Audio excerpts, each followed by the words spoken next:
이거 내가 안 죽였어. 난 그냥 조미료인 줄 알았다고. 수갑을 찬 채 발악하는 며느리 미진 씨. 그녀는 경찰들에게 끌려가면서도 끝까지 시어머니에게 매달립니다. 어머니, 제발 말 좀 해주세요. 제가 어머니 효도하려고 그런 거 아시잖아요. 하지만 돌아온 건 따뜻한 구원의 손길이 아닌 시어머니 박 여사의 서늘한 미소뿐이었습니다. 조미료? 세상 어느 며느리가 조미료를 쌀독 깊은 곳에, 그것도 검은 비닐에 꽁꽁 싼 채 숨겨두냐? 며느리는 미처 몰랐습니다. 자신이 파놓은 무덤을 시어머니가 처음부터 끝까지 오랜 시간 지켜보고 있었다는 사실을 말이죠. 이야기 시작 전 구독과 좋아요 눌러주시고, 어디서 듣고 계신지 댓글로 남겨주시면 계신 그곳에 늘 평안과 행운이 가득하기를 기도하겠습니다. 오늘의 이야기 시작하겠습니다. 살다 보면 정말이지 상상조차 하기 싫은 꿈이라면 제발 빨리 깨어나길 간절히 빌게 되는 그런 끔찍한 밤이 찾아올 때가 있죠. 오늘 들려드릴 이야기는 바로 그 칠흑 같은 어둠 속에서 울려 퍼지던 처절한 비명소리로 시작합니다. 시간은 모두가 깊은 잠에 빠져 있던 새벽 2시였습니다. 부자들이 모여 산다는 서울의 한 고급 주택가.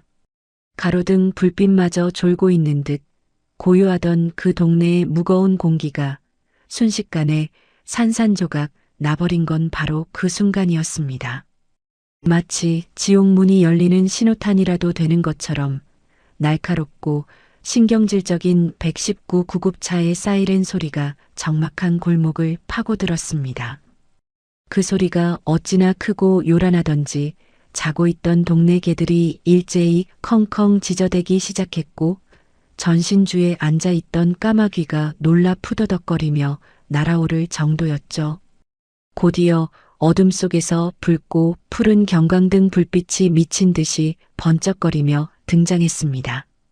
그 섬뜩한 불빛은 이 동네에서 가장 크고 으리으리하기로 소문난 종갓집, 박 여사의 2층 양옥집 담벼락을 어지럽게 훑고 지나갔습니다. 마치 평화롭던 그 집에 붉은 페인트를 끼얹는 것처럼 빛이 닿는 곳마다 기괴한 그림자가 춤을 추듯 일렁거렸죠. 요란한 소리에 놀란 이웃 주민들이 하나둘 잠옷 바람으로 대문 밖으로 고개를 내밀었습니다. 다들 겁에 질린 표정으로 차마 가까이 다가가지도 못한 채 불안한 눈빛으로 그 집을 바라보고 있었죠. 그때였습니다. 활짝 열린 대문 안쪽에서 다급한 외침이 들려왔습니다. 길 좀 비켜주세요. 환자 나옵니다. 비키세요. 형광색 조끼를 입은 구급대원 4명이 땀을 뻘뻘 흘리며 들것 2개를 밀고 거의 뛰다시피 현관을 빠져나오고 있었습니다. 그 들것 위에 실려있는 사람들의 모습, 세상에, 여러분은 아마 상상도 못하실 겁니다. 산소호흡기를 입에 꽉 문 채 실려 나오는 2사람, 바로 오늘 저녁 이 집에 예고도 없이 찾아왔다는 며느리의 친정 부모님 김씨 내외였습니다. 먼저 실려 나오는 친정 아버님의 상태는 그야말로 처참했습니다. 불과 몇 시간 전만 해도 국물이 끝내준다며 호탕하게 웃으셨다는데 지금은 얼굴 전체가 검푸른 흙깃으로 변해버려 생기라고는 찾아볼 수가 없었죠. 꽉 담은 입가에는 끈적하고 하얀 거품이 말라붙어 있었고 산소호흡기 안쪽에는 가쁜 숨을 몰아쉴 때마다 뿌연 김이 서렸다 사라지기를 반복하고 있었습니다.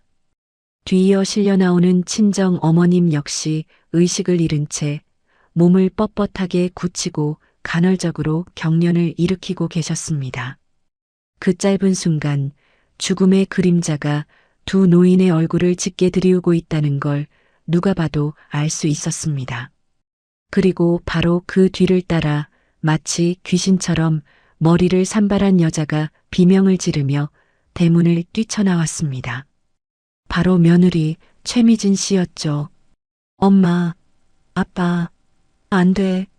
제발 눈 좀 떠봐. 나 좀 봐.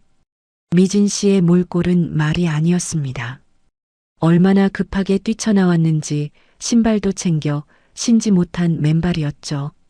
한겨울의 얼음장같이 차가운 시멘트 바닥이 발바닥을 찔러대고 거친 모래알이 살을 파고들었겠지만 그녀는 고통조차 느끼지 못하는 것 같았습니다. 평소엔 명품 구두에 흙이라도 묻을까봐 노심초사하던 그 콧대 높던 며느리가 지금은 짐승처럼 울부짖으며 굽굽차 꽁무니를 쫓아가고 있었습니다. 그녀는 눈물과 콧물로 범벅이 된 얼굴을 하고 닫히려는 구급차 문을 맨손으로 쾅쾅 두드리며 매달렸습니다. 으악, 가지마. 우리 엄마 아빠 살려내. 살려내란 말이야. 하지만 야속하게도 구급차는 그녀를 기다려주지 않았습니다. 문이 닫히자마자 엔진 소리를 높이며 어둠 속으로 빠르게 미끄러져 나갔죠. 미진 씨는 흙투성이가 된 맨발로 몇 걸음 더 쫓아가려다 다리에 힘이 풀린 듯 그 자리에 털썩 주저앉고 말았습니다. 차가운 아스팔트 바닥에 무릎이 찢는 둔탁한 소리가 났지만 그녀는 아픈 줄도 모르고 자신의 머리카락을 쥐어뜯으며 짐승 같은 울음소리를 토해낼 뿐이었습니다. 미진 씨가 짐승처럼 울부짖으며 바닥을 구르던 그때였습니다. 그 소란스러운 아수라장 속에서도 아주 고요하고 침착한 시선 하나가 그녀를 지켜보고 있었죠. 대문 안쪽 가로등 불빛조차 닿지 않는 짙은 그림자 속 그곳엔 이 집의 주인 시어머니 박 여사님이 지팡이를 짚은 채 미동도 없이 서 계셨습니다. 보통 사람이라면 집안에서 사돈이 둘이나 실려나갔으니 놀라서 뛰쳐나오거나 며느리를 부축하며 같이 울어주는 게 정상 아니겠어요? 하지만 박 여사님은 달랐습니다. 헝클어진 머리카락 한 올 없이 꼿꼿한 자세로 마치 TV 드라마를 보듯 며느리의 절규를 무표정하게 내려다보고 계실 뿐이었죠. 그 눈빛, 네, 그 눈빛을 제가 봤거든요. 경광등의 붉은 불빛이 박 여사님의 얼굴을 스치고 지나가던 그 짧은 찰나. 그녀의 눈동자는 공포나 당황은커녕 소름 끼칠 정도로 차가운 냉기만을 뿜어내고 있었습니다. 마치 모든 것을 이미 알고 있었다는 듯이, 아니, 어쩌면 이 상황을 기다리고 있었다는 듯이 말이죠. 엄마, 아빠, 어떻게, 내가 죽인 거야? 그 독 때문에? 아니야, 그럴 리 없어. 설마 진짜 죽기야 하겠어? 그냥 배탈 정도 난다고 했잖아. 미진 씨는 떨리는 손으로 자신의 입을 틀어막았습니다. 공포에 질린 눈동자가 정처 없이 흔들리다 문득 대문 안쪽을 향했습니다. 그리고 어둠 속에 서 있는 시어머니와 눈이 딱 마주쳤죠. 어머니? 미진 씨의 입술이 파르르 떨렸습니다. 시어머니는 아무 말도 없었습니다. 그저 지팡이를 쥔 손에 지그시 힘을 주며 며느리를 싸늘하게 내려다볼 뿐이었죠. 그 침묵이 미진 씨에게는 그 어떤 비명보다 더 끔찍한 공포로 다가왔을 겁니다. 이제야 겁이 좀 나느냐? 내가 끓인 그 죽음의 밥상이 내 부모 목을 조를 줄은 꿈에도 몰랐겠지. 탐욕이 눈을 가리면 제 발등 찍는 도끼도 안 보이는 법이다. 박 여사님의 입꼬리가 아주 미세하게 비릿하게 올라갔습니다. 그건 웃음이라기보다는 어리석은 인간을 비웃는 조소에 가까웠죠. 그녀는 바닥에 널브러진 며느리에게 들릴 말락한 목소리로 하지만 뼈가 시리도록 차가운 한마디를 툭 던졌습니다. 쯧쯧, 인명제천이라더니 남의 제사상 차리려다 제 부모 제사상을 차리게 생겼구나. 그 한마디는 마치 판사가 내리는 사형 선고처럼 묵직하게 울려 퍼졌습니다. 미진 씨는 숨이 턱 막히는 기분에 비명조차 지르지 못하고 얼어붙어 버렸죠. 박 여사님은 더 볼 것도 없다는 듯 몸을 돌려 육중한 철제 대문을 닫고 안으로 들어가 버리셨습니다. 굳게 닫힌 대문 앞에서 미진 씨는 세상에 홀로 남겨진 듯한 공포를 느꼈을 겁니다. 대체 이 집안에서는 무슨 일이 있었던 걸까요? 평화로워 보이던 저녁 식탁이 어쩌다 피비린내 나는 지옥으로 변해버린 걸까요? 자, 시간을 거슬러 올라가 보겠습니다. 모든 비극의 씨앗이 뿌려지던 바로 12시간 전의 아침으로 말이죠. 시간은 정확히 12시간 전, 햇살이 유난히 따사롭게 비치던 오전 10시였습니다. 겉보기엔 평화롭기 그지없는 이 2층 양옥집 부엌에선 며느리 미진 씨가 분주하게 아침 식탁을 차리고 있었습니다. 하지만 그녀의 모습은 평소와 어딘가 달랐습니다. 식탁 위에 수저를 놓는 그녀의 손끝이 미세하게 떨리고 있었고 이마에는 식은 땀이 송골송골 맺혀 있었죠. 그녀는 콧노래를 흥얼거리고 있었지만 그건 즐거워서가 아니라 불안한 침묵을 견딜 수 없어서 내는 소리 같았습니다. 그때였습니다. 식탁 위에 올려둔 미진 씨의 휴대폰이 신경질적으로 몸을 떨기 시작했습니다. 미진 씨는 화들짝 놀라며 휴대폰을 낚아챘습니다. 액정 화면에 뜬 글자를 본 순간 그녀의 얼굴에서 핏기가 싹 가셨습니다. 발신자 표시 제한. 그건 그녀가 가장 두려워하던 지옥에서 걸려온 전화나 다름없었거든요. 미진 씨는 도둑고양이처럼 주위를 살폈습니다. 시어머니 박 여사가 안방에서 텔레비전을 보고 있는 것을 확인한 그녀는 황급히 휴대폰을 들고 화장실로 숨어들었습니다. 달칵 문을 잠그는 그녀의 손길이 몹시 다급해 보였죠. 좁은 화장실 변기 위에 웅크리고 앉아 전화를 받은 미진 씨. 수화기 너머로 들려온 목소리는 그녀의 심장을 옥죄어 왔습니다. 야, 최미진. 오늘이 약속한 날짜인 거 알지? 입금 안 됐더라.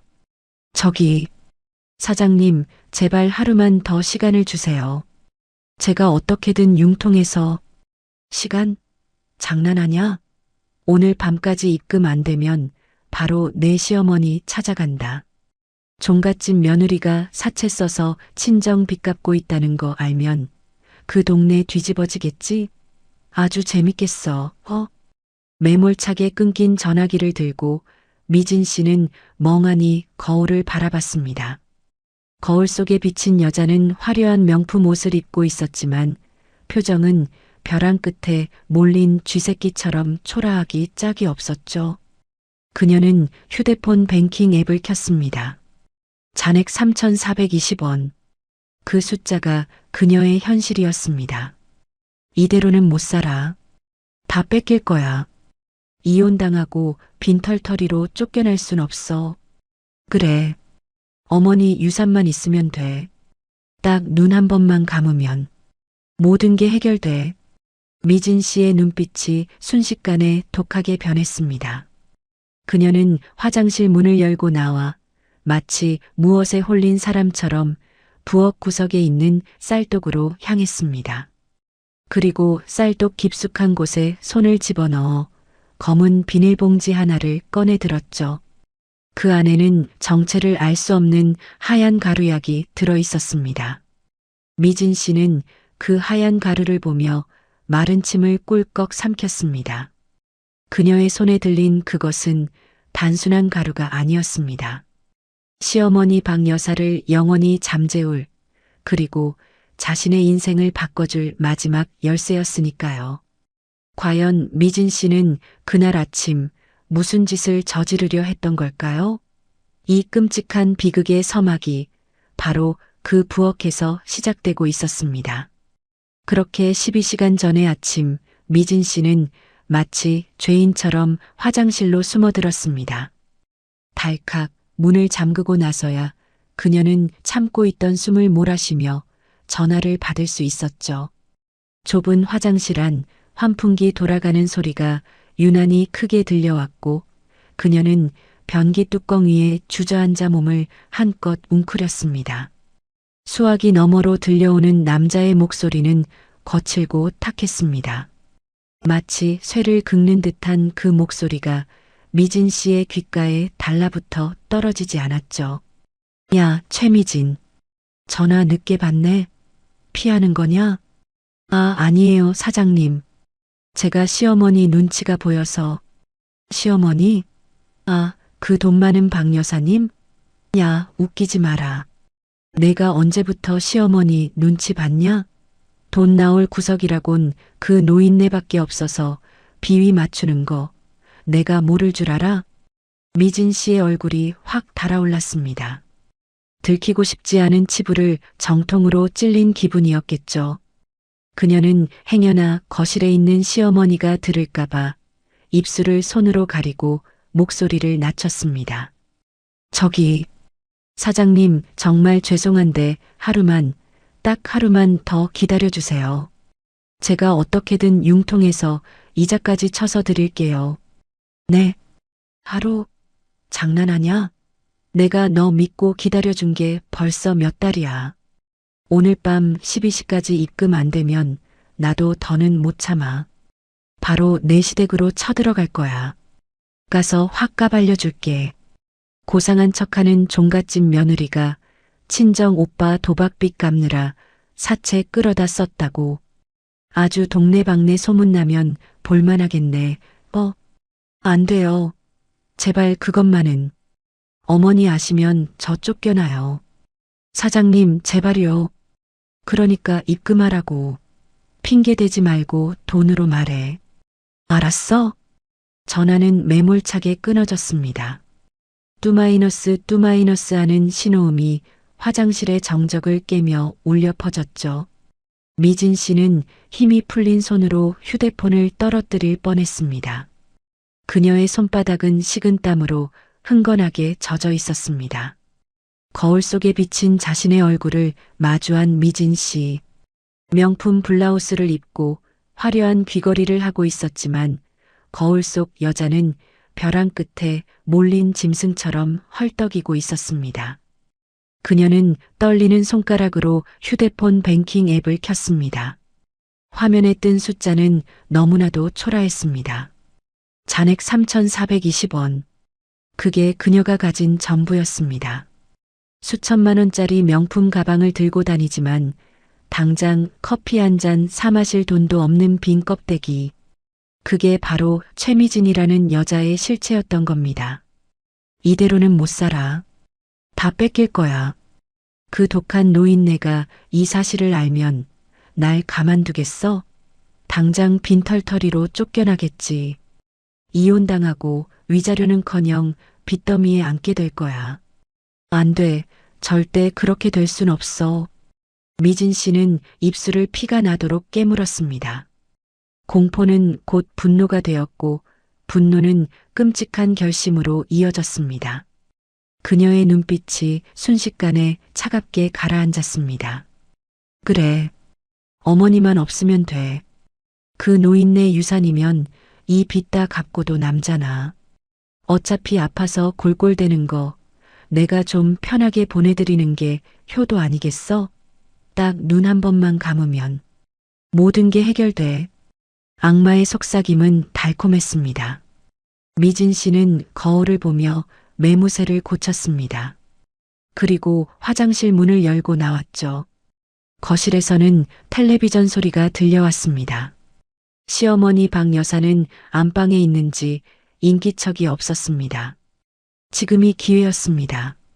미진 씨는 도둑고양이처럼 발소리를 죽여 부엌으로 향했습니다.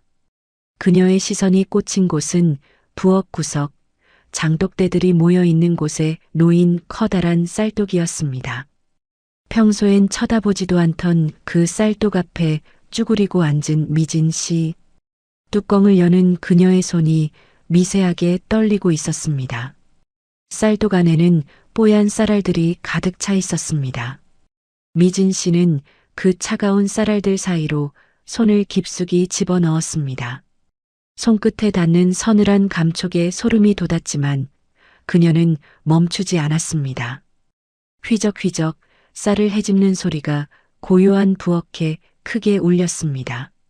잠시 후 그녀의 손끝에 무언가 바스락거리는 것이 잡혔습니다. 검은 비닐봉지였습니다. 미진 씨는 안도의 한숨을 내쉬며 봉지를 꺼냈습니다. 며칠 전 아는 사람을 통해 어렵게 구한 그것. 냄새도 없고 맛도 없어서 국물 요리에 넣으면 감쪽 같다는 그것. 바로 시어머니를 위한 마지막 양념이었습니다. 이것만 있으면 오늘 밤이면 다 끝나는 거야. 그녀가 떨리는 손으로 봉지 매듭을 풀고 하얀 가루를 확인하던 바로 그때였습니다. 너 거기서 뭐하니? 등 뒤에서 들려온 차가운 목소리에 미진 씨는 심장이 멎는 줄 알았습니다. 헉 하고 숨을 들이켜며 뒤를 돌아보니 언제 나왔는지 시어머니 박 여사가 부엌 입구에 서서 그녀를 내려다보고 있었습니다. 지팡이를 짚은 채 무표정한 얼굴로 말이죠. 미진 씨는 반사적으로 검은 봉지를 등 뒤로 감추며 벌떡 일어났습니다.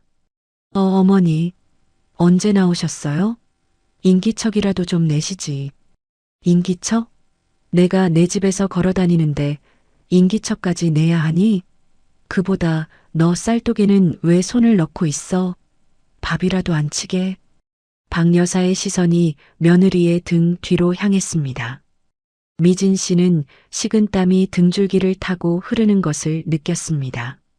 아니에요. 그냥 쌀 벌레가 생겼나 해서 확인 좀 해봤어요. 요즘 날이 습하잖아요. 호호. 미진 씨는 어색한 웃음을 흘리며 뒷걸음질 쳤습니다. 하지만 박 여사의 눈빛은 매서웠습니다. 그녀는 물을 마시러 냉장고로 다가오며 며느리의 옆을 스쳐 지나갔습니다. 쌀벌레는 무슨, 쌀독 뚜껑이나 잘 닫아라. 그리고 너 아까부터 얼굴이 왜 그렇게 사색이야? 꼭 도둑질하다 들킨 사람처럼. 도둑질이라뇨? 어머니도 참 농담이 지나치세요. 농담? 글쎄다. 사람이 죄짓고는 못 산다는 말이 있지. 너 요즘 밖으로 나도는 거 내가 모를 줄 아냐? 미진 씨의 가슴이 철렁 내려앉았습니다. 혹시 어머니가 빚에 대해 알고 계신 걸까? 아니야, 그럴 리 없어. 알았다면 벌써 난리가 났겠지. 미진 씨는 애써 침착함을 유지하려 애썼습니다. 어머니, 저 밖으로 나돈 적 없어요. 다 어머니 위해서 좋은 식재료 구하러 다니는 거죠. 안 그래도 오늘 저녁에 어머니 기력 회복하시라고 제가 특별한 거 준비하려고 했어요. 박 여사는 컵에 물을 따르다 말고 멈칫했습니다. 그리고 천천히 고개를 돌려 며느리를 빤히 쳐다보았습니다. 그 눈빛이 어찌나 깊고 어두운지 미진 씨는 빨려 들어갈 것만 같은 공포를 느꼈습니다. 특별한 거? 그게 뭔데? 능이버섯이요. 어머니 능이버섯 좋아하시잖아요. 자연산으로 아주 좋은 놈이 들어왔다고 해서 제가 전골 끓여드리려고요. 능이버섯이라. 좋지. 귀한 거니까. 박 여사는 물을 한 모금 마시고는 의미심장한 표정으로 말을 이었습니다. 그런데 어쩌냐. 나는 요즘 통 입맛이 없구나. 죽을 때가 돼서 그런가 밥맛이 영 써. 어머니, 왜 자꾸 죽는다는 말씀을 하세요? 그런 말씀 마세요. 오늘 제가 끓여드리는 전골 드시면 없던 기운도 펄펄 나실 거예요. 제가 장담해요. 미진 씨는 과장된 몸짓으로 아양을 떨었습니다. 박 여사는 그런 며느리를 물끄러미 바라보다가 피식 헛웃음을 지었습니다. 그래, 내 효심이 갸륵하구나. 어디 한번 기대해보마. 내가 끓여주는 마지막 만찬이 될지도 모르니까. 박 여사는 컵을 탁 내려놓고는 지팡이 소리를 내며 다시 방으로 들어갔습니다. 미진 씨는 시어머니의 뒷모습이 사라질 때까지 숨도 쉬지 못하고 서 있었습니다. 마지막이라는 단어가 귓가에 맴돌았습니다. 혹시 눈치챈 건 아닐까? 아니야, 그냥 하신 말씀일 거야. 노인네들은 원래 죽는 소리 잘하잖아. 미진 씨는 등 뒤에 숨겼던 검은 봉지를 꺼내 주머니에 쑤셔 넣었습니다. 그리고 도마 위에 놓인 식칼을 집어들었습니다. 서늘한 칼날이 형광등 불빛을 받아 번뜩였습니다.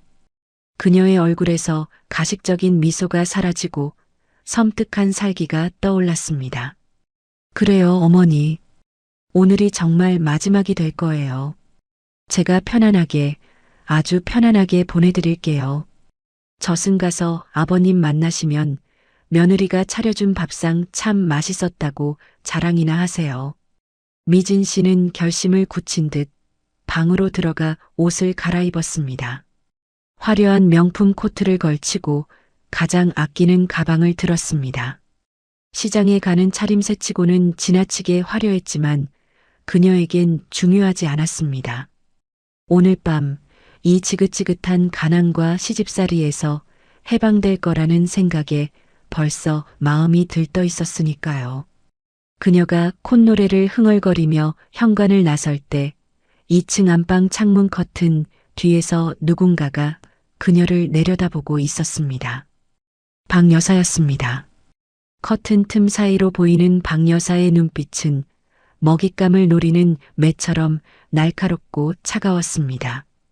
그녀는 떠나는 며느리의 뒷모습을 보며 나지막이 중얼거렸습니다. 그래, 어디 한번 마음껏 재주를 부려보거라. 그 재주가 내 목을 조르는 올가미가 될 줄은 꿈에도 모르고 있겠지만 대문이 닫히는 소리와 함께 미진 씨의 그림자가 길게 늘어졌습니다. 그 그림자가 마치 그녀를 집어삼킬 듯 검고 짙어 보였습니다. 이제 주사위는 던져졌습니다. 돌이킬 수 없는 비극의 막이 오르고 있었던 겁니다. 오후 3시 시장은 여느 때와 다름없이 사람들로 북적이고 있었습니다. 생선을 파는 아주머니의 구성진 목소리, 흥정하는 손님들의 왁자지껄한 소음이 뒤섞여 활기가 넘쳤죠.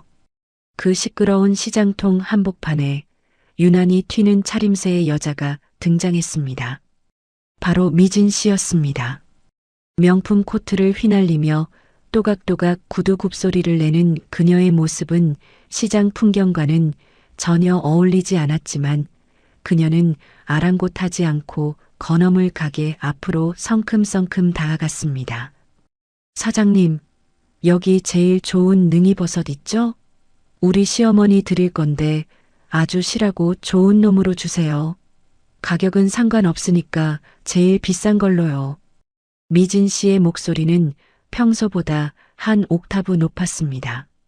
마치 주변 사람들에게 들으라는 듯 일부러 큰 소리로 떠들어댔죠. 가게 주인은 눈이 휘둥그레져서 최고급 자연산 능이버섯을 꺼내왔습니다. 아이고, 효부났네, 효부났어. 요즘 세상에 시어머니 몸보신 시켜드린다고 이렇게 비싼 버섯 사러 오는 며느리가 어디 있어? 박 여사는 참 복도 많지. 며느리 잘 둬서 좋겠네. 주변 상인들도 한마디씩 거들었습니다. 그러게 말이야. 얼굴만 예쁜 줄 알았더니 마음씨도 비단결이네. 쏟아지는 칭찬 세례에 미진 씨는 입가에 가식적인 미소를 띄었습니다. 속으로는 코웃음을 치고 있었겠지만 겉으로는 세상에서 가장 착한 며느리인 척 연기를 시작했습니다. 어머, 아니에요. 저희 어머니가 요즘 기력이 너무 없으셔서요. 제가 해드릴 수 있는 게 이런 것밖에 없잖아요. 어머니가 이거 드시고 얼른 기운 차리셔야 할 텐데. 미진 씨는 능이버섯뿐만 아니라 최상급 한우까지 두 손 가득 사들고 시장을 빠져나왔습니다. 그녀의 손에 들린 검은 봉지들은 묵직했지만 발걸음은 깃털처럼 가벼웠습니다.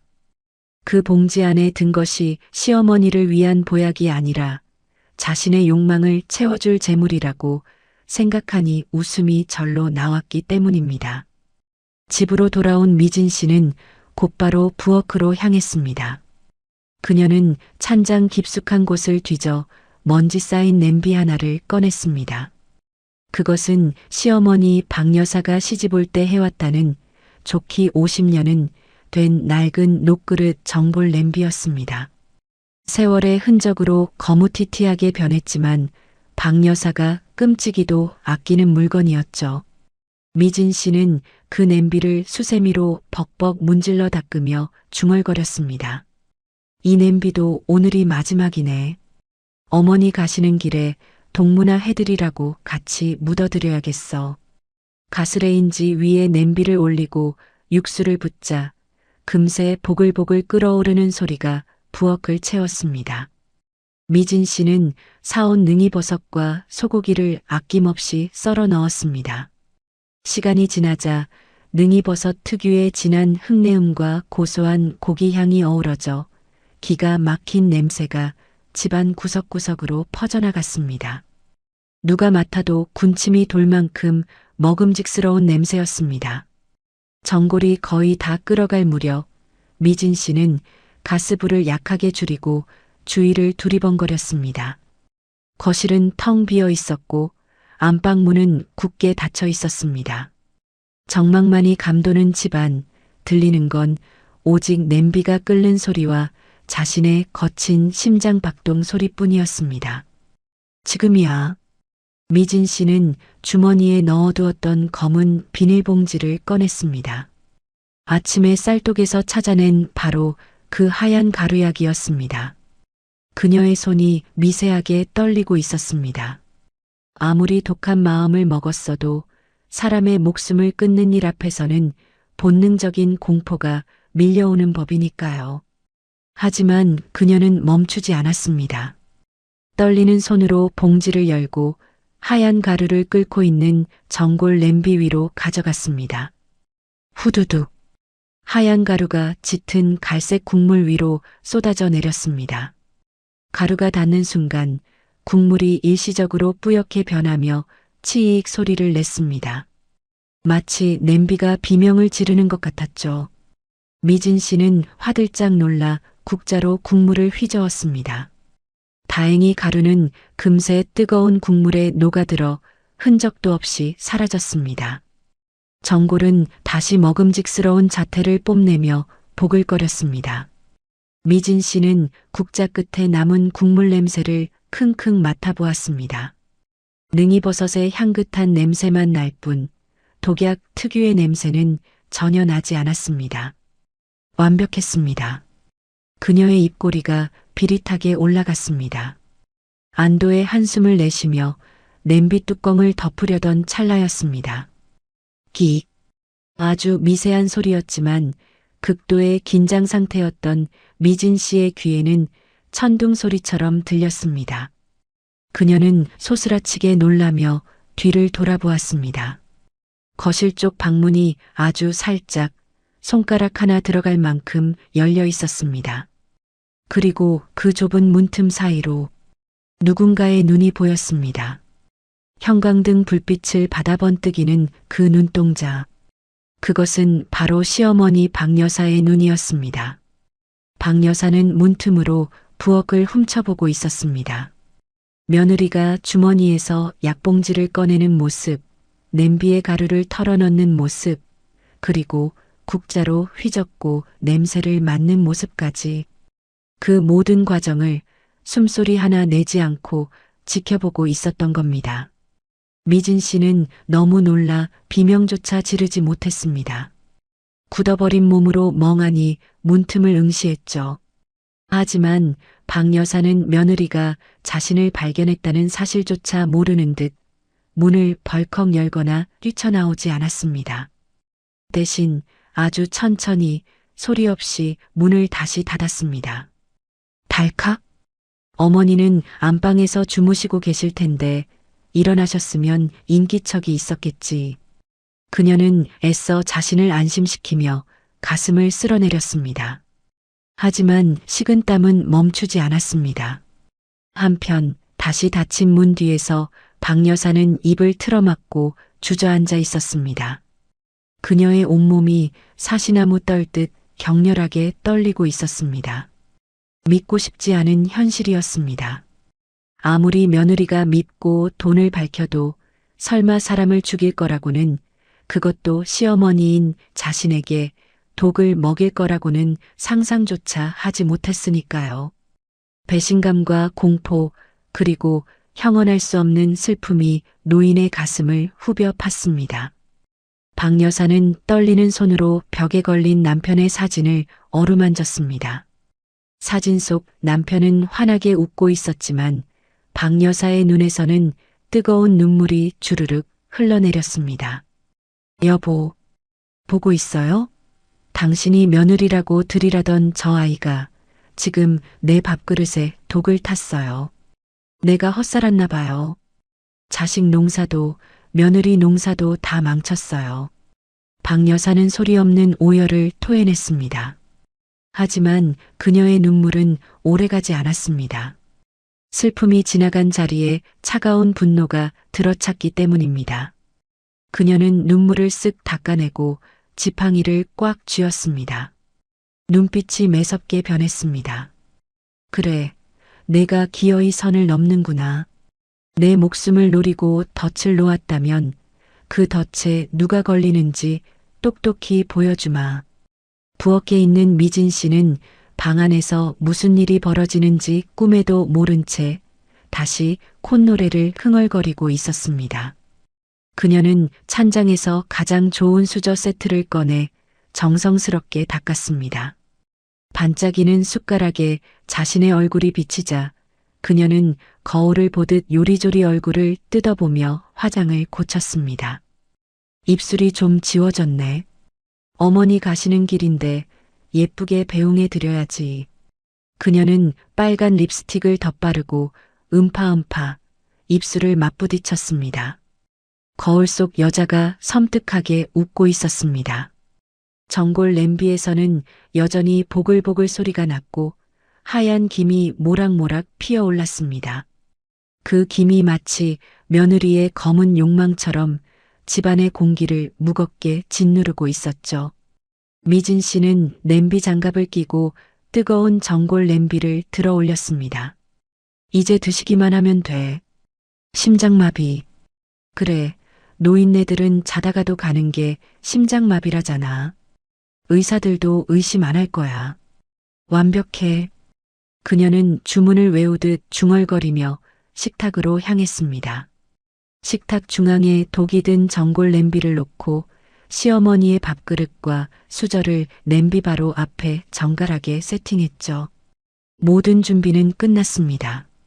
이제 시어머니를 불러 앉히기만 하면 그녀의 지긋지긋한 시집살이도 빚더미 인생도 모두 끝이 나는 겁니다. 하지만 미진 씨는 몰랐습니다. 자신이 차린 그 화려한 밥상이 누구를 위한 최후의 만찬이 될지를요. 운명의 장난은 언제나 가장 잔인한 순간에 찾아오는 법이니까요. 오후 6시 겨울 해는 일찌감치 저물어 거실 창밖은 이미 어둑어둑해져 있었습니다.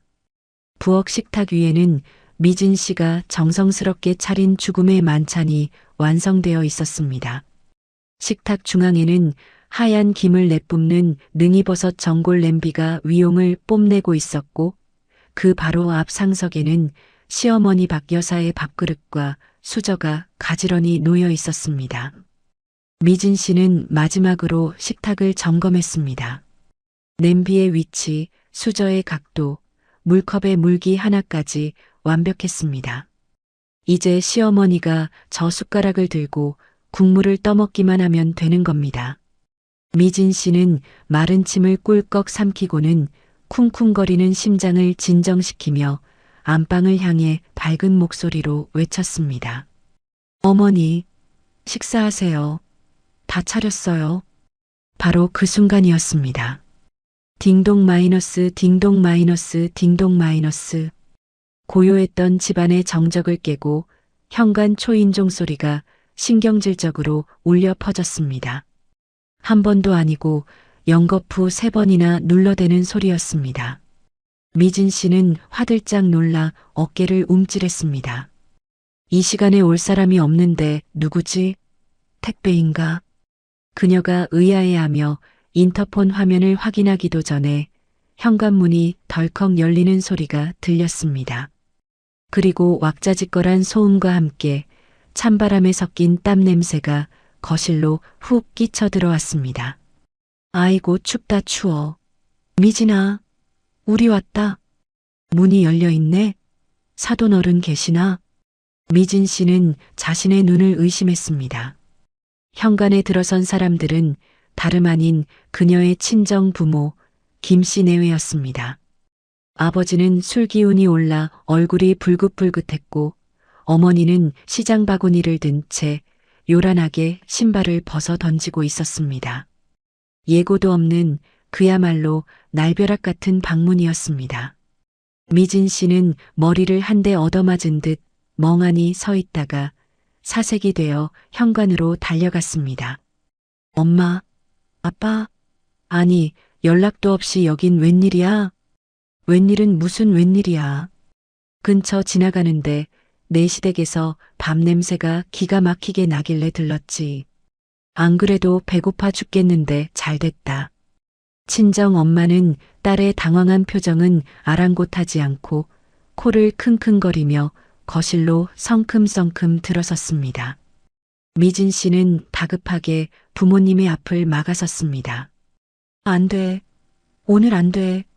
어머니 몸 안 좋으셔서 쉬셔야 해. 나중에 다시 와. 얼른 가. 그녀는 거의 떠밀다시피 부모님을 현관 쪽으로 밀어냈습니다. 하지만 눈치 없는 친정 아빠는 딸을 툭 밀치며 버럭 소리를 질렀습니다. 야, 이 기집애야. 친정 부모가 딸년 집에 밥 한 끼 얻어먹으러 왔는데 문 좀 박대냐? 너 시집 가더니 아주 유세 떤다? 아빠, 그게 아니라. 비켜봐. 냄새 좋네. 뭐 맛있는 거 했냐?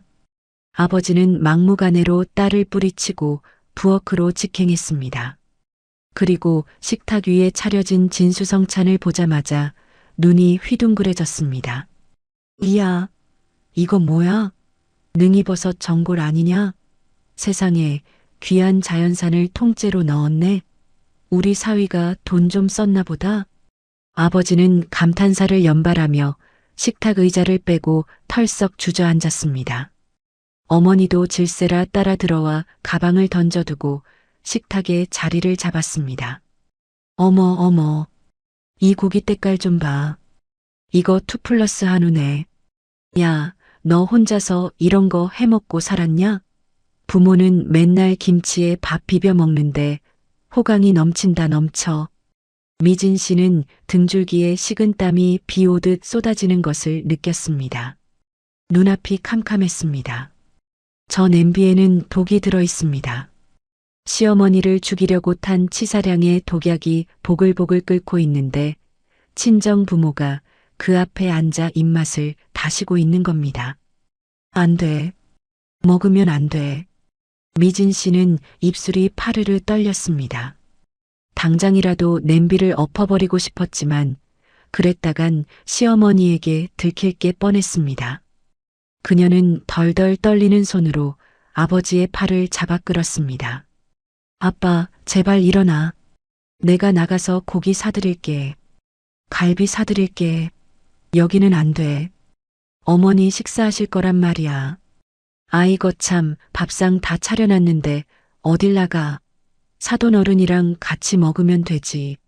숟가락 하나만 더 놓으면 되는 걸 가지고 되게 빡빡하게 구네. 아버지는 요지부동이었습니다. 오히려 숟가락을 들고 국물을 떠먹으려는 신용까지 했습니다. 미진 씨가 비명을 지르며 숟가락을 뺏으려던 바로 그 순간이었습니다. 기익. 안방 문이 열리는 소리가 났습니다. 거실의 소란스러움이 일순간 멈췄습니다. 미진 씨는 숨을 멈추고 안방 쪽을 바라보았습니다. 박 여사가 지팡이를 짚고 천천히 걸어 나오고 있었습니다. 박 여사의 표정은 읽을 수가 없었습니다. 화가 난 것 같기도 하고 어이없어 하는 것 같기도 했습니다. 그녀는 헝클어진 머리를 매만지며 식탁에 앉아있는 불청객들을 빤히 쳐다보았습니다. 정막이 흘렀습니다. 미진 씨는 이 짧은 침묵이 영원처럼 길게 느껴졌습니다. 제발 어머니가 화를 내주기를, 당장 나가라고 소리쳐주기를 간절히 빌었습니다.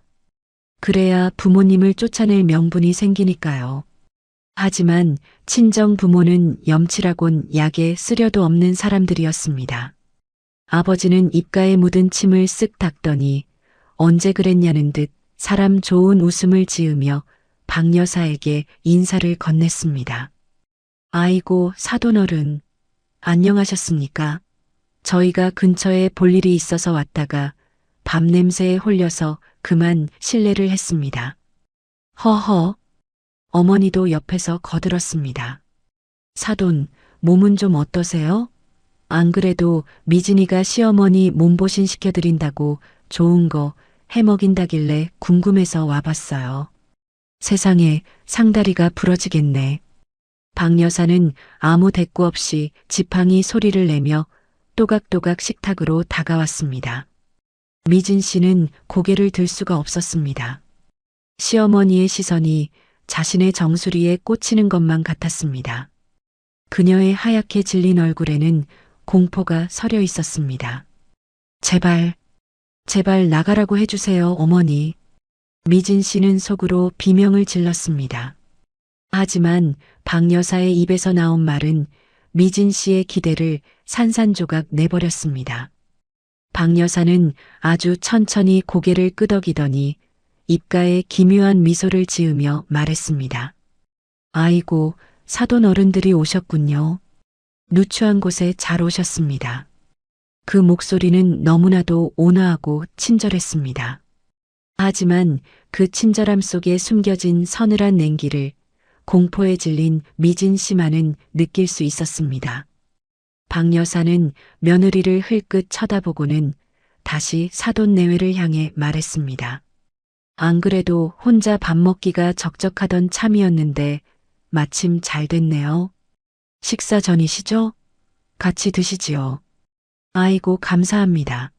역시 사돈 어른밖에 없네. 미진아, 밥 좀 퍼와라. 뭐하냐? 아버지는 신이 나서 소리쳤습니다. 미진 씨는 다리가 풀려 주저앉을 뻔했습니다. 독이 든 전골 냄비 앞에 시어머니와 친정 부모가 나란히 앉게 생긴 겁니다. 이건 계획에 없던 일이었습니다. 아니, 있어서는 안 될 일이었습니다. 박 여사는 의자를 빼고 식탁 상석에 앉았습니다. 그리고 며느리의 하얗게 질린 얼굴을 똑바로 응시하며 눈으로 말했습니다. 자, 이제 어쩔 테냐? 내가 차린 이 진수성찬을 과연 누가 먹게 될까?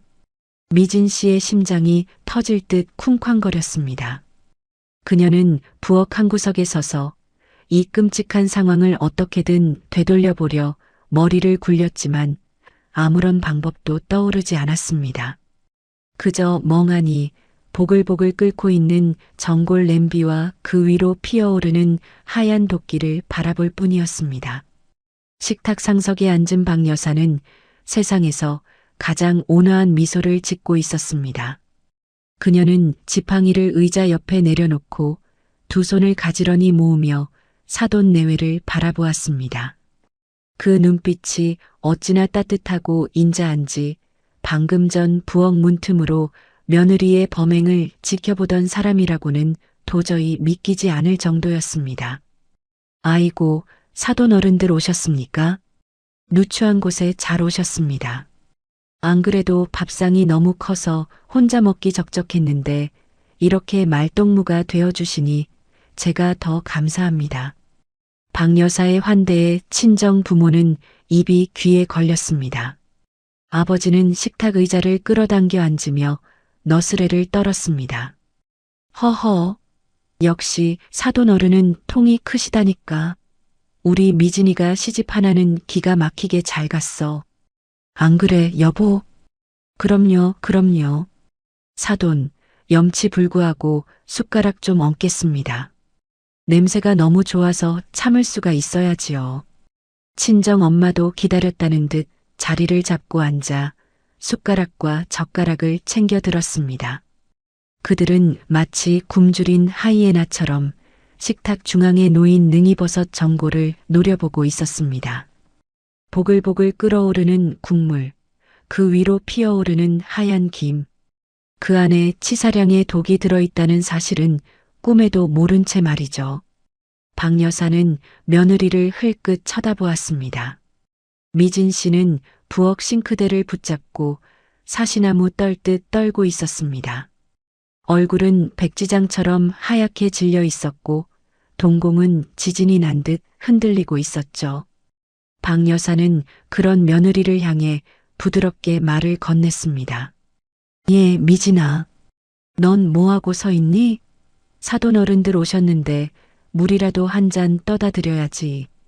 그리고 사돈 어른들 드시게 앞접시도 좀 내오고. 네. 아. 네. 어머니. 미진 씨는 몽유병 환자처럼 비틀거리며 찬장으로 향했습니다. 접시를 꺼내는 손이 심하게 떨려 그릇들이 부딪히는 달그락 소리가 요란하게 났습니다. 그녀는 속으로 수천 번, 수만 번 비명을 질렀습니다. 안 돼. 이대로 먹게 둘 순 없어. 어떻게든 막아야 해. 냄비를 엎어버릴까? 아니면 배가 아프다고 소란을 피울까? 하지만 시어머니의 시선이 그녀의 뒤통수에 꽂혀 있는 것만 같아 감히 딴짓을 할 엄두가 나지 않았습니다. 그녀는 겨우겨우 접시를 식탁으로 가져왔습니다. 아이고, 우리 딸 손이 야무지기도 하지. 사돈, 미진이가 해준 밥 드셔보셨어요? 얘가 손맛이 제법이라니까요. 친정 엄마는 딸의 칭찬을 늘어놓으며 국자를 집어들었습니다. 그 순간 미진 씨는 감전된 듯 소스라치게 놀라며 소리쳤습니다. 아니에요. 엄마, 잠깐만. 그거 드시지 마세요. 거실에 정적이 흘렀습니다. 모두의 시선이 미진 씨에게 쏠렸습니다. 친정 아버지는 국자를 든 채 멍하니 딸을 쳐다봤고 박 여사는 눈을 가늘게 뜨고 며느리를 응시했습니다. 왜 그러니? 음식에 뭐라도 들어갔니? 박 여사의 차분한 물음에 미진 씨는 숨이 턱 막혔습니다. 독이 들어갔다고 말할 수 있을 리가 없었습니다. 그녀는 식은땀을 뻘뻘 흘리며 급하게 둘러댔습니다. 아니, 그게 아니라 이건 어머니 몸보신하시라고 끓인 거잖아요. 귀한 능이버섯인데 엄마 아빠가 드시면 어머니 드실 게 없잖아요. 제가 나가서 고기 사드릴게요. 네, 나가요, 얼른. 미진 씨는 필사적으로 부모님의 팔을 잡아 끌었습니다. 하지만 박 여사는 며느리의 손을 부드럽게 감싸 쥐어 떼어냈습니다. 그리고 단호하지만 기품 있는 목소리로 말했습니다. 어허, 손님을 두고 주인이 어떻게 혼자 먹니? 그건 예의가 아니다. 그리고 사돈 어른들이 이렇게 맛있게 드셔주신다면야 그게 내 보약이지 별게 있겠니? 박 여사는 자리에서 일어나 마치 귀한 선물을 양보하듯 양손으로 뜨거운 전골 냄비의 손잡이를 잡았습니다. 자, 사돈. 제 며느리의 효심이 아주 가득 들어간 전골입니다. 식기 전에 어서 드세요. 박 여사는 냄비를 번쩍 들어 친정 부모의 자리 한가운데로 쿵 소리가 나게 내려놓았습니다. 그러고는 냄비를 사돈 쪽으로 쑥 밀어주었습니다. 그것은 강요가 아닌 완벽한 호의이자 양보로 보였습니다. 하지만 냄비를 미는 박 여사의 손등에는 파란 힘줄이 돋아 있었습니다. 드세요. 남의 밥그릇 탐내던 대가를 아주 톡톡히 치르게 되실 겁니다. 박 여사의 속마음이 들리는 듯 했습니다. 냄비가 밀려가는 것을 보는 미진 씨의 눈동자가 공포로 확장되었습니다. 그녀는 헛바람을 삼키며 뒷걸음질 쳤습니다. 안 돼. 하지만 그녀의 목소리는 너무 작아서 끓는 전골 소리에 묻혀버렸습니다. 친정 아버지는 아이고 감사합니다. 사돈 복 받으실 겁니다. 를 연발하며 국자를 푹 찔러 넣었습니다. 진한 갈색 국물이 출렁거렸습니다. 이야, 국물 색깔 좀 봐라. 이건 그냥 보약이네 보약. 여보, 당신도 얼른 그릇 내밀어. 그래요, 그래. 사돈, 잘 먹겠습니다. 미진아, 너도 앉아라. 시어머니가 주신 건데 같이 먹자. 친정 엄마가 미진 씨의 옷자락을 잡아당겼습니다. 미진 씨는 영혼이 빠져나간 사람처럼 비틀거리며 의자에 주저앉았습니다. 그녀의 시선은 오직 하나, 김이 모락모락 나는 전골 냄비에 고정되어 있었습니다.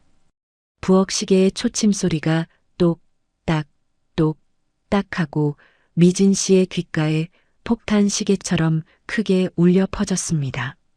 아버지가 국물을 한 숟가락 크게 떠서 입으로 가져가는 그 짧은 순간이 미진 씨에게는 마치 한 시간처럼 길게 느껴졌습니다. 말해야 해. 독이 들었다고 말해야 해. 지금이라도 쳐내야 해. 그녀의 양심이 비명을 질렀습니다.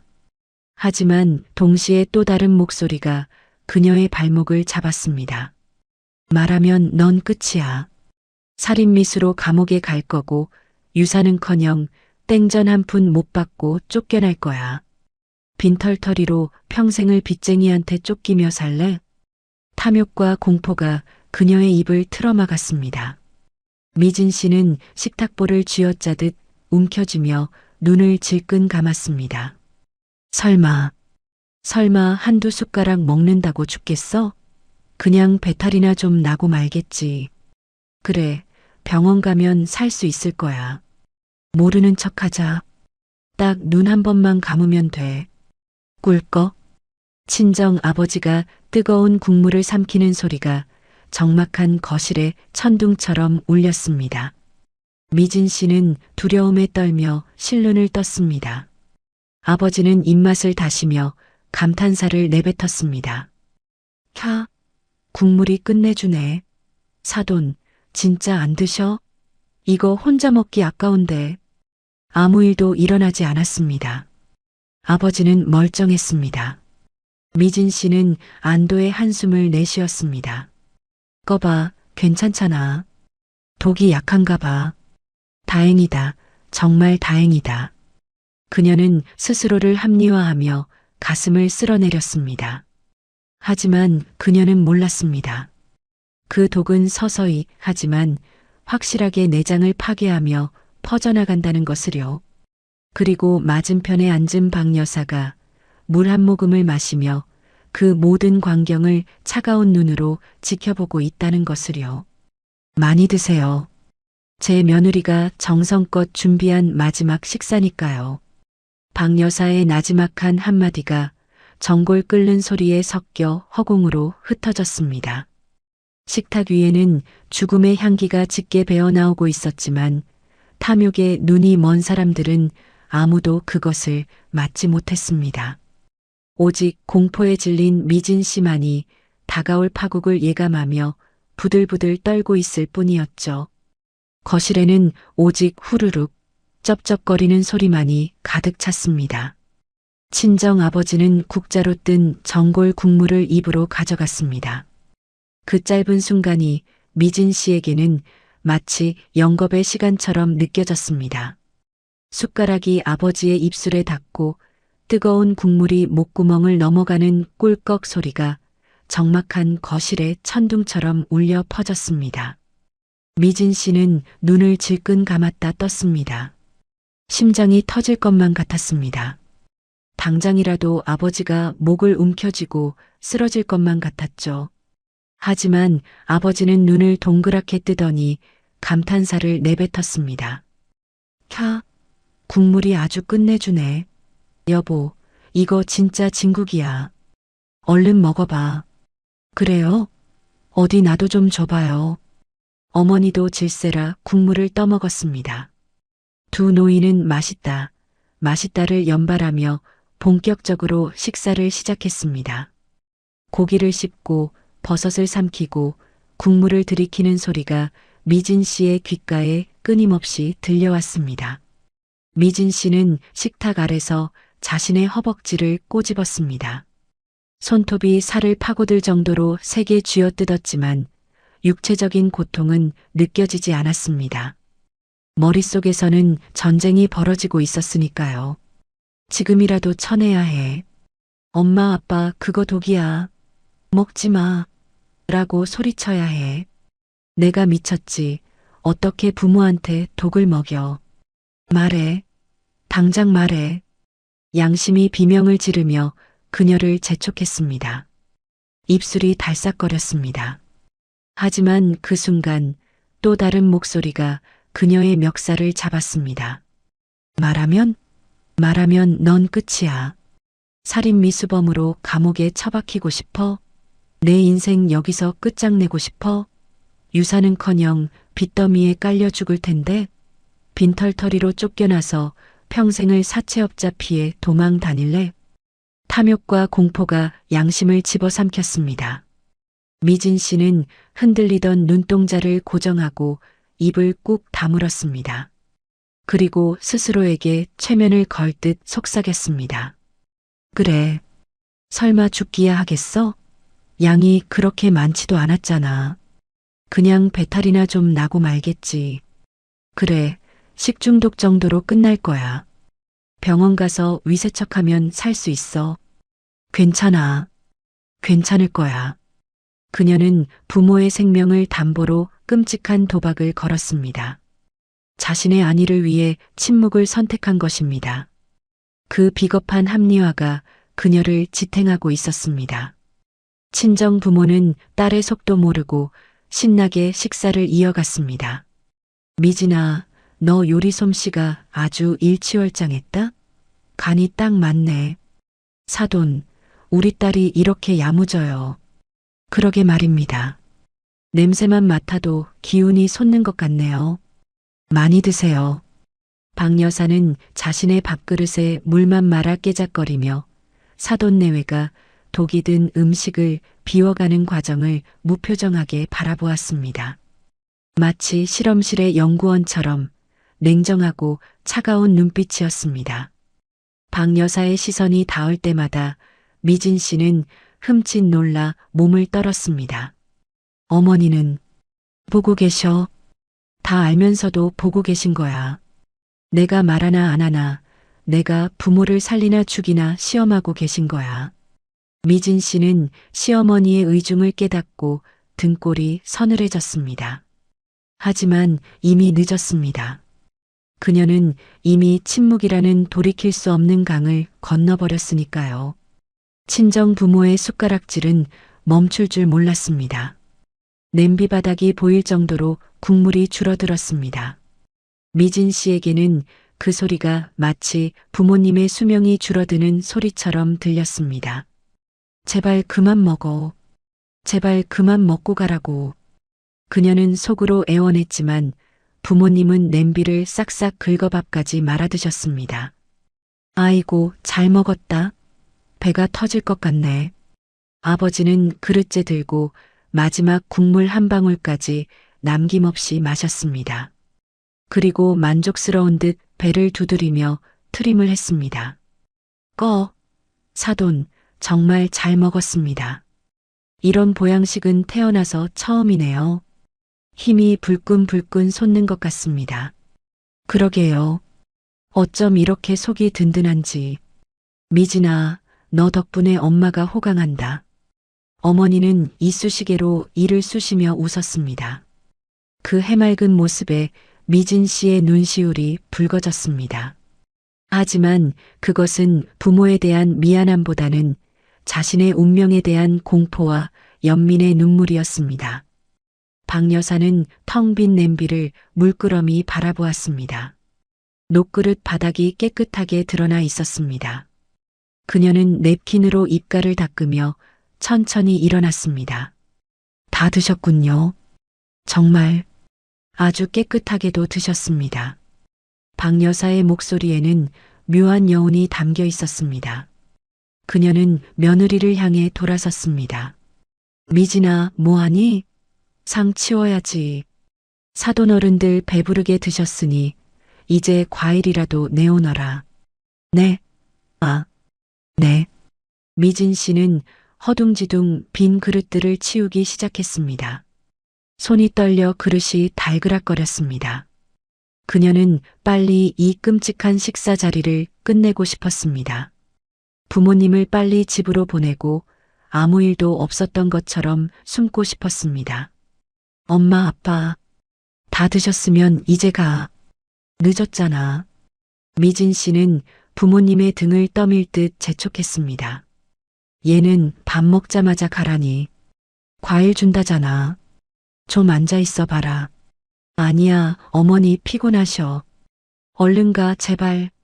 미진 씨의 목소리가 찢어질 듯 날카로워졌습니다. 친정 부모는 딸의 태도에 의아해하면서도 주섬주섬 일어날 채비를 했습니다. 거참, 밥 잘 먹고 왜 저래? 알았다, 알았어. 사돈, 저희 그만 가보겠습니다. 덕분에 잘 먹고 갑니다. 네, 조심히 가세요. 오늘 드신 밥맛은 평생 잊지 못하실 겁니다. 박 여사의 마지막 인사가 왠지 모르게 섬뜩하게 들렸지만 친정 부모는 눈치채지 못하고 현관으로 향했습니다. 미진 씨는 그들의 뒷모습을 보며 가슴을 쓸어내렸습니다. 그래, 다 끝났어. 이제 가기만 하면 돼. 가서 배 좀 아프고 말 거야. 아무도 모를 거야. 그녀는 그렇게 믿고 싶었습니다. 아니, 믿어야만 했습니다. 하지만 운명은 그녀에게 그런 얄팍한 안식을 허락하지 않았습니다. 현관문 손잡이를 잡으려던 친정 아버지의 표정이 갑자기 일그러졌습니다. 윽! 아버지는 짧은 신음을 내뱉으며 가슴을 움켜쥐었습니다. 미진 씨의 심장이 덜컥 내려앉았습니다. 올 것이 오고야 만 것입니다. 현관문 손잡이를 잡고 돌리려던 친정 아버지가 윽! 하는 짧은 신음과 함께 멈춰 섰습니다. 그 소리는 마치 낡은 기계가 고장날 때 나는 소음처럼 둔탁하고 불길했습니다. 미진 씨의 심장이 덜컥 내려앉았습니다. 그녀는 본능적으로 아버지를 향해 손을 뻗었습니다. 아빠, 왜 그래? 하지만 대답은 돌아오지 않았습니다. 아버지의 손이 가슴을 쥐어뜯듯 움켜쥐었습니다. 붉게 상기되었던 얼굴색이 순식간에 흑빛으로 변해가더니 이내 혈관이 터질 듯 검푸르게 부풀어 올랐습니다. 숨이 안 쉬어져. 아버지는 물 밖으로 나온 물고기처럼 입을 뻐끔거렸습니다. 눈동자가 뒤집히며 흰자위가 드러났고 입가에는 하얀 거품이 보글거렸습니다. 여보, 왜 이래요? 정신 차려요. 친정 엄마가 놀라서 아버지의 팔을 잡았습니다. 하지만 그 순간 엄마의 표정도 일그러졌습니다. 으악, 내 배가 끊어질 것 같아. 엄마는 비명을 지르며 바닥으로 고꾸라졌습니다. 몸을 새우처럼 웅크리고 식은땀을 비오듯 흘렸습니다. 아버지는 균형을 잃고 뒤로 넘어지며 신발장을 들이받았습니다. 와장창 신발장 위에 놓여있던 화병이 깨지며 유리 조각이 사방으로 튀었습니다. 순식간에 현관은 아수라장이 되었습니다. 미진 씨는 공포에 질려 비명조차 지르지 못했습니다. 눈앞에서 벌어지는 이 끔찍한 광경이 현실인지 꿈인지 분간이 가지 않았습니다. 아빠, 엄마.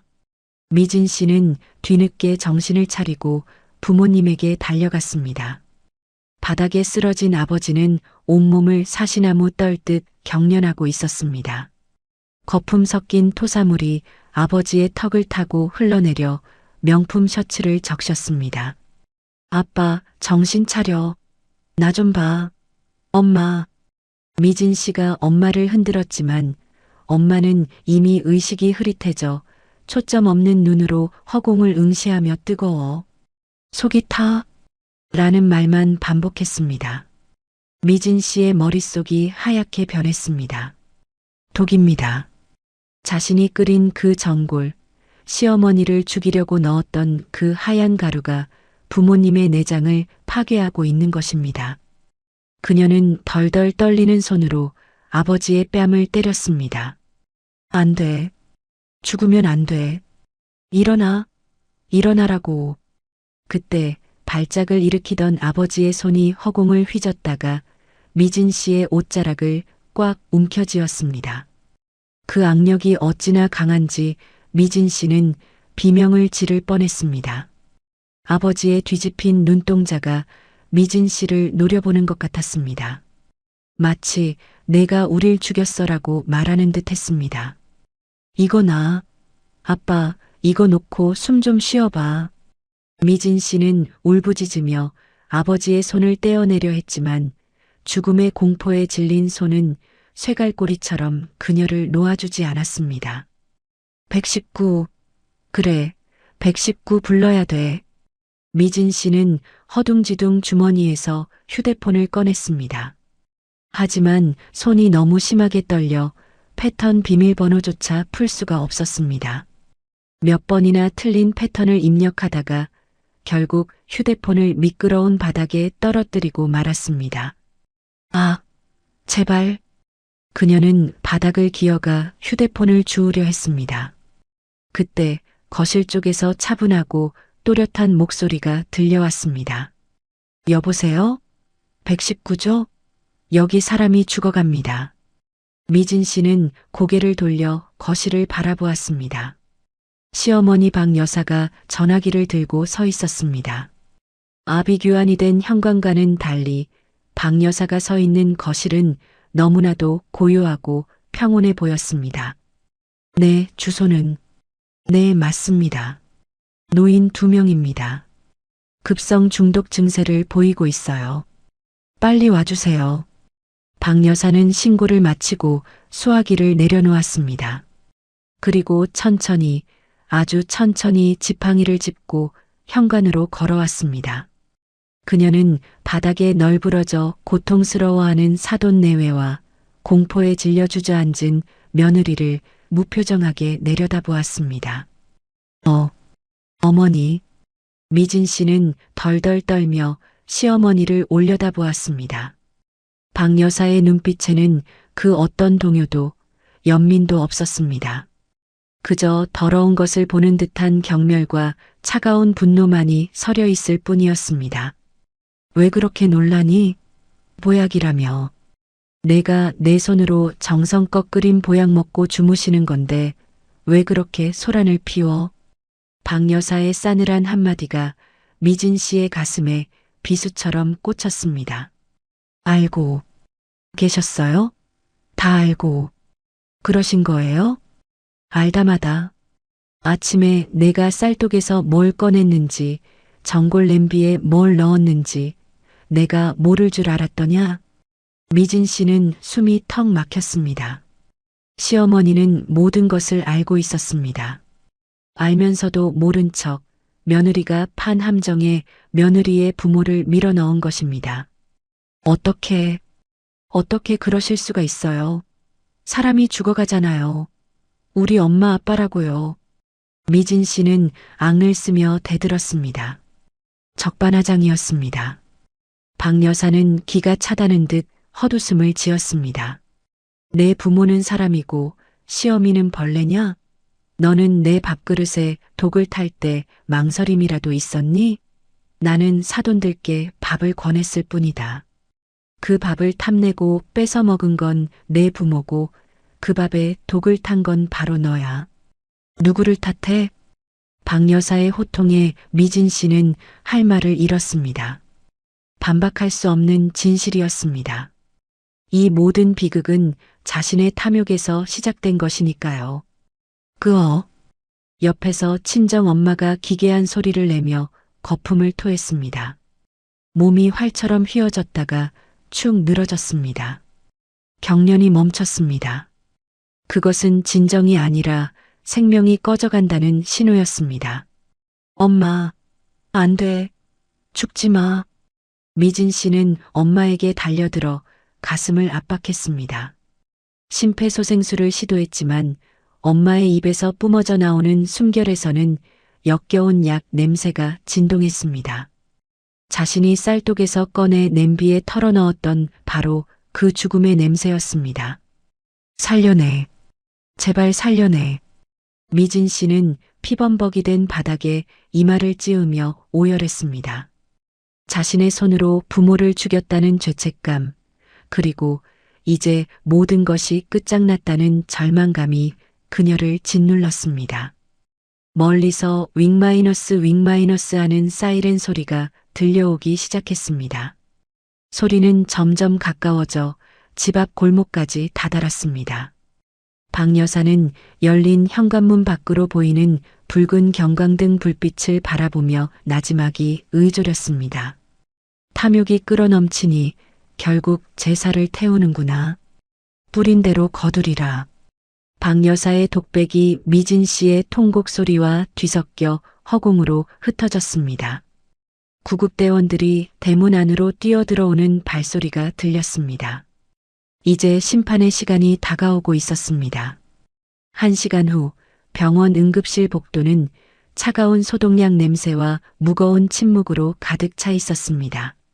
미진 씨는 수술실 앞 의자에 웅크리고 앉아 손톱을 물어뜯고 있었습니다. 그녀의 명품 옷은 토사물과 흙으로 더러워져 있었고 산발이 된 머리카락은 그녀의 초조한 심리를 대변하고 있었죠. 드르륵. 수술실 문이 열리고 의사가 나왔습니다. 미진 씨는 튕겨나가듯 의사에게 달려갔습니다. 선생님, 저희 부모님은요? 괜찮으신 거죠? 네. 의사는 마스크를 내리며 어두운 표정으로 고개를 저었습니다. 보호자분, 마음의 준비를 하셔야겠습니다. 부친께서는 병원에 도착하기도 전에 이미 심정지 상태였습니다. 독성 물질이 내장을 너무 심하게 손상시켰어요. 네. 거짓말. 거짓말이죠? 모친께서는 겨우 목숨은 건지셨지만 뇌 손상이 심각합니다. 깨어나셔도 정상적인 생활은 불가능하실 겁니다.